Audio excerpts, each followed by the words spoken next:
يا جمالا يا جمالا على القلوب تجلى وربيعا على الحياة أهلا. بسم الله الرحمن الرحيم. الحمد لله والصلاة والسلام على سيدنا رسول الله. وكثر الحديث عن إطالة النفس في تلاوة القرآن الكريم. الموضوع ده له شغف عند الكثير من قراء القرآن. يقول لك أنا عايز نفسي يطول، طب أعمل إيه؟ طب إيه التمرينات؟ طب إيه التدريبات؟ إيه النصايح؟ الموضوع بيشغل بال الكثير. بس تعالوا نتفق ان زي ما الصوت موهبة ربنا سبحانه وتعالى بيمنحها لكل واحد، ايضا النفس الطويل هو موهبة ربنا برضو بيصطفيها لبعض من القراء. يعني معروف ان النفس الطويل كان من نصيب سيدنا الشيخ عبد الباسط صمد. عمنا الشيخ عبد الباسط كان النفس بتاعه جاب 55 ثانية، عداها كويس. ومعروف برضو ان النفس القصير كان من نصيب عمنا الشيخ محمد عبد العزيز حسان، كان يدوبك نفسه بيجيب 20 ثانية. تمام؟ نقدر نقول ان بين 20 ثانية، يعني اللي اقل من 20 ثانية ده نفس قصير، واللي من 20 ثانية لحد 40 ثانية ده نفس كويس، يعني نفس معقول. تمام؟ بعد ال 40 ثانية 45 50 ثانية ده نفس طويل، ده نفس طويل وحاجة كويسة. تمام؟ طيب نعمل ايه عشان نفسنا يبقى كويس ومعقول؟ خد بالك ان في حاجات بتأثر على كفاءة النفس لازم نعرفها. زي ايه؟ اول حاجة التوتر. انك انت تكون متوتر. انت مثلا في محفل قرآني قدامه جمهور كتير وضربات قلبك سريعة. انت لما تتوتر ضربات قلبك تبقى سريعة، بالتالي النفس يبقى سريع. واخد بالك؟ وافراز الريق عندك يبقى كتير. تمام؟ وبالتالي لما الريق عندك يبقى كتير جوه بقك، النفس ممكن يطب ويقع لانك عايز تبلعه. كل ده نتيجة ايه؟ نتيجة التوتر. انما كل ما هنالك انك انت تبقى ريلاكس، هادي. انت شايف جمهور كبير قدامك ولا كأنه موجود خالص. حط عينك كده في الارض وكأن الجمهور ده مش موجود، وكأنك قاعد في الأوضة.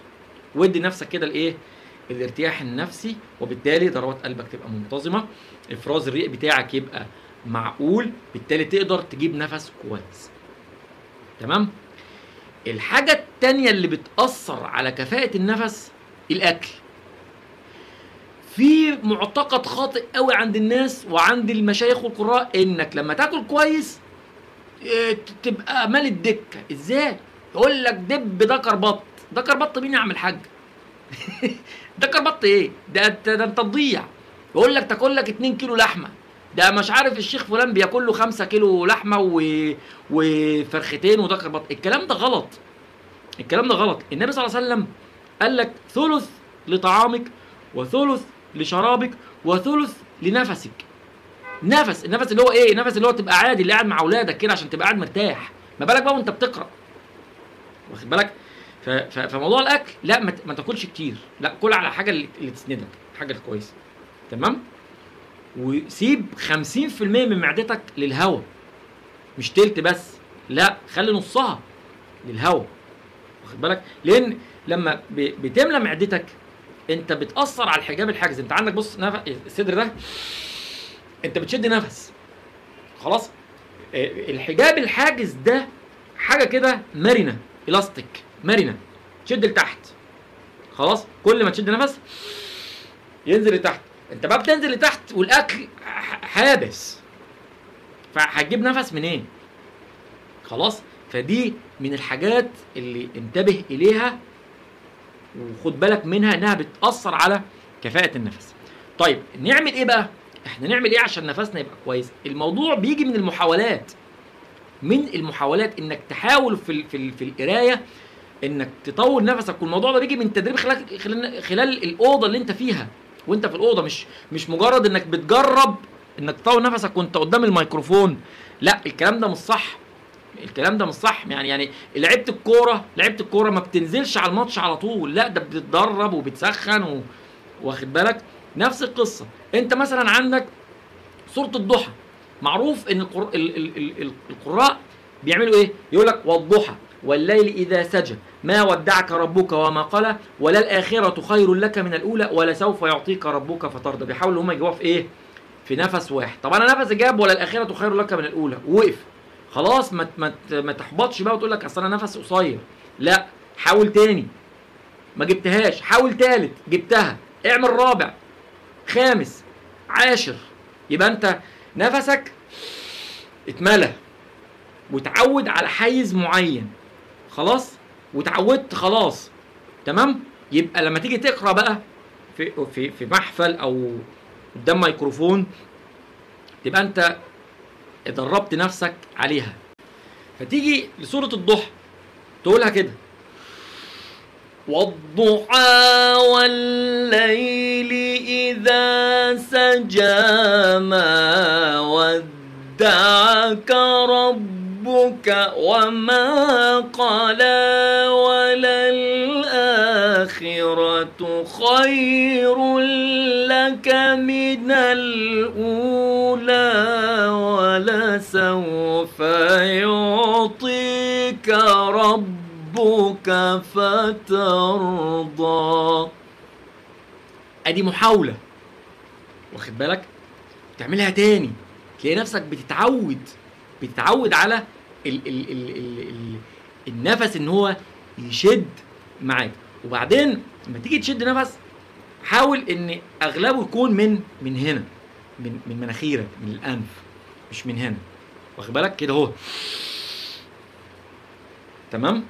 ادي الامور المتعلقه بمساله النفس. هو موضوع تعود، محاوله وتكرار. تلاقي نفسك انت عمال مره جاب 25 ثانيه، المره الثانيه جاب 30 ثانيه، المره اللي بعدها في ايه ثانيه او في ايات ثانيه من سوره ثانيه اطول شويه جاب 40 ثانيه، وهكذا لحد قدر استطاعتك. انت ممكن انت قدر استطاعتك ل 40 ثانيه، ما بتقدرش تجيب 50 ثانيه، لو جبت 50 ثانيه تشحر. فخلاص هي دي قدرتك، لازم تعرف انك ليك ليميت. هو ربنا سبحانه وتعالى خلقك بحدود، واخد بالك؟ فما تزودش. خلاص اعرف بقى ان انا مثلا اخري ال 35 ثانيه او ال 40 ثانيه، يقوم ما اجيش اعمل انا ايه كبيره تعدل الرينج ده. لا، اعرف حدودك يا اخي. لما انت تبقى معروف انك انت قارئ نفسك معقول، احسن ما يقولوا انك انت نفسك مقطوع.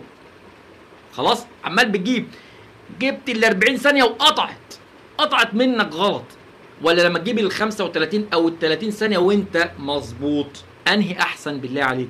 لا طبعا احسن ان نفسك يكون في القدر اللي ربنا سبحانه وتعالى خلقك ومنحك فيه، ما تزودش عن كده، لان زي ما قلت في اول الفيديو ان طول النفس دي موهبه ربنا سبحانه وتعالى بيوهبها وبيصطفيها لواحد عن الاخر. اتمنى ان الفيديو يكون عجبكم واستفدتوا منه، وان شاء الله نتناول ايضا مواضيع اخرى. تابعونا على قناتنا، قناه هاني زيتون، ويعني نقول لايك وشير للفيديو. اشكركم والسلام عليكم ورحمه الله وبركاته.